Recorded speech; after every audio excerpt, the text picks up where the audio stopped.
नव नव audio video comedy आ लाइव प्रोग्राम सबसे पहले देखबा के लिए हमर यूट्यूब चैनल मैथिली दबंग के लाल बटन दबाकर सब्सक्राइब करू आ हे घंटी के निशान जरूर दबाएं। बहुत सुंदर माहौल है ताई में मंगल गान से हो भी मिथिला वर्णन से हो भी आओ हम अपना अंदाज में दुल्हन मंगल गीत कही ताई के बाद बड़ा सुंदर माहौल है ताई को देखी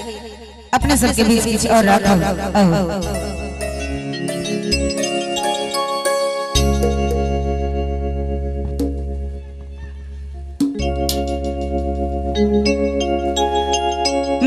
मंगल आजू पुर मंगल मंगल है मंगल आजो अवधपुर